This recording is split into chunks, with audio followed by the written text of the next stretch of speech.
അങ്ങനെ നമ്മൾ പട്ടാമ്പിയിൽ നിന്ന് ലാലൂസ് കിച്ചണിൽ നിന്ന് ഫുഡൊക്കെ കഴിച്ചിട്ട് നേരെ ഇതേ ഒരു ഷൂ നോക്കാനായിട്ട് പോണത്. തേജുവിന് നോക്കണം. അപ്പം അതിൻ്റെ ഇടയിൽ ഇതേ എനിക്ക് കണ്ടപ്പോൾ എനിക്ക് എടുക്കാൻ തോന്നിയിട്ട് ഞാൻ ഒന്ന് രണ്ടെണ്ണം നോക്കിയിട്ട.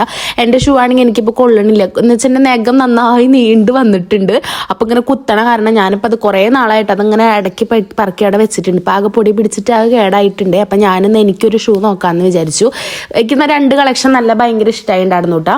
അപ്പോൾ അതെ ആദ്യം എനിക്ക് കൂടുതൽ ഇഷ്ടമായത് ഈ ഒരു ഷൂ ആയിരുന്നു. പിന്നെ ഈ ഒരു ടൈപ്പ് കണ്ടപ്പോൾ ഇത് എടുത്തു. എനിക്ക് കുറച്ചും കൂടി കംഫർട്ടായിട്ട് തോന്നിയിട്ട് ഇടുമ്പോൾ അങ്ങനെ ഞാൻ എടുത്തത് ഈ ഒരു പൂക്കി ടൈപ്പ് ആയിരുന്നു. ഈ പിങ്ക് വൈറ്റ് കോമ്പിനേഷൻ ഒരു പൂക്കി സ്റ്റൈലാണല്ലോ. എന്തായാലും ആവട്ടെ, ഇടാൻ നല്ല ഇഷ്ടമായിട്ടാ. അപ്പോൾ അത് കഴിഞ്ഞിട്ട് നമ്മുടെ തേജപ്പനെ നോക്കണത്. തേജുവിനാണെങ്കിൽ ഇതേ വൈറ്റ് ഷൂ എടുത്ത് നോക്കി. പക്ഷെ അതിൽ ലേസ് ഉള്ള കാരണം അവനത് വേണ്ടാന്ന് പറഞ്ഞു. വേറെ ഒന്നല്ല, അവൻ ഇടയ്ക്കിടയ്ക്ക് ലേസ് ഇങ്ങനെ അഴിഞ്ഞു പോകും.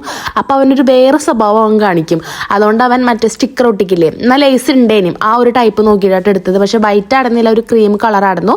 അങ്ങനെ അതൊക്കെ കഴിഞ്ഞ് നമ്മളിങ്ങനെ നിൽക്കുന്ന സമയത്ത് വിൻചേട്ടൻ പറഞ്ഞു നമുക്കൊന്നൊരു പടത്തിന് കയറിയാലോ എന്ന്. എന്തായാലും പട്ടാമ്പി വരെ എത്തിയല്ലോ. അപ്പോൾ തേജപ്പൻ്റെ വിചാരം ഈ ഒരു പടം കാണാനാണ് പോണെന്നാണ് കേട്ടോ. ഞാനും അത് വിചാരിച്ച്. പക്ഷെ അല്ല, നമ്മൾ കണ്ട പടം ഇന്നസെൻ്റ് ആയിരുന്നു കേട്ടോ. ഇന്നസെൻ്റ് എന്ന് പറഞ്ഞിട്ടുള്ള ഒരു പടമായിരുന്നു. നമ്മളൊട്ടും പ്ലാൻഡ് അല്ല കേട്ടോ. വീട്ടിൽ നിന്ന് ഇത് കാണണം എന്ന് വിചാരിച്ച് വന്നതൊന്നല്ല. ഇവിടെ വന്നിട്ട് കുഴപ്പമില്ല എന്നൊരു റിവ്യൂ നോക്കിയിട്ട് അങ്ങനെ കയറുകയാണ് ചെയ്തത്. അപ്പോൾ കുഴപ്പമൊന്നുമില്ല കേട്ടോ, അത്യാവശ്യം ചിരിക്കാനൊക്കെ ഉണ്ട്.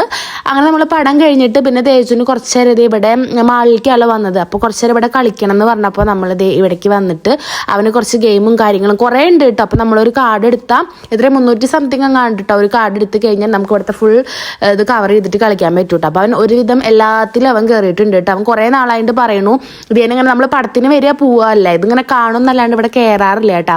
അതുകൊണ്ട് തന്നെ കുട്ടി കുറേ നാളായിട്ട് പറയണു നമുക്കിവിടെ ഗെയിം കളിക്കണം എന്ന്. അങ്ങനെ അതേ അവൻ്റെ ആഗ്രഹം പോലെ കുറേ നേരം നമ്മളിവിടെ സ്പെൻഡ് ചെയ്തിട്ടുണ്ടായിരുന്നു കേട്ടോ അവൻ്റെ കൂടെ. അത് കഴിഞ്ഞിട്ട് നമ്മൾ കുറച്ച് കഴിഞ്ഞപ്പോൾ നമ്മൾ വീട്ടിലേക്ക് പോയിട്ട് അപ്പോൾ നമ്മൾ ഗരുഡ മാളിലേക്കായിരുന്നു വന്നിട്ടുണ്ടായിരുന്നത്.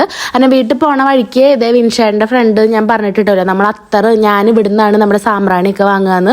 അവിടെ നിന്ന് ഇതേ വിൻഷേട്ടനുള്ള അത്തറും കാര്യങ്ങളൊക്കെ വാങ്ങുന്നുണ്ടായിരുന്നു. ഈ ചേട്ടൻ വൈകുന്നേരം ഈ ഒരു സമയമായി കഴിഞ്ഞാൽ എപ്പോഴും ഇതേ പട്ടാമ്പി ഇങ്ങനെ ഒരു സൈഡിൽ ഉണ്ടാവാറുണ്ട് കേട്ടോ. അപ്പോൾ ഇതേ വിൻഷേട്ടനുള്ള അത്തറ് മാത്രമേ വാങ്ങിയുള്ളൂ. പിന്നെ പോണ വഴിക്ക് എനിക്ക് പട്ടാമ്പിയിൽ നിന്ന് കൊറിയർ എടുക്കാണ്ടായിരുന്നു. ഇതേ ആ കൊറിയർ ആട്ട തേജു എനിക്ക് എറിഞ്ഞിരുന്നത് അതും എടുത്തു. പിന്നെ നമ്മളൊരു ജ്യൂസ് കുടിക്കാൻ പോകുന്നു കേട്ടോ. അപ്പോൾ ഇവിടെ 2 പിള്ളേർ ഇരിക്കുന്നുണ്ടായിരുന്നു കേട്ടോ. വിൻഷേട്ടനായിട്ട് നല്ല വാചകടിയായിരുന്നു കേട്ടോ. അവർ എന്തൊരു വർത്താനം അറിയണ പോലെയാണ് സംസാരിക്കുന്നത്. നമ്മൾ അറിയൊന്നുമില്ല, പക്ഷെ നമ്മൾ ചോദിക്കുന്നതിനും അവർ അങ്ങോട്ടും ഇങ്ങോട്ടൊക്കെ ഭയങ്കര കമ്പനി ആയിട്ടുള്ള വർത്താനായിരുന്നു കേട്ടോ. അപ്പോൾ എന്നാലും നമ്മൾ ഇവിടെ വന്നിട്ട് ഞാനും വിൻഷേട്ടനും ഇവിടുന്ന് ജ്യൂസ് കുടിച്ചിട്ടുണ്ടായിരുന്നല്ലോ. അപ്പോൾ അത് കുടിച്ചിട്ട് നമ്മൾ നേരത്തെ വീട്ടിലേക്ക് പോകാട്ടോ ചെയ്തത്. അപ്പം എന്തായാലും ഇന്നത്തെ വീഡിയോ ഇത്രയുള്ളൂ. അടുത്ത വീഡിയോയിൽ കാണാം കേട്ടോ. ബൈ.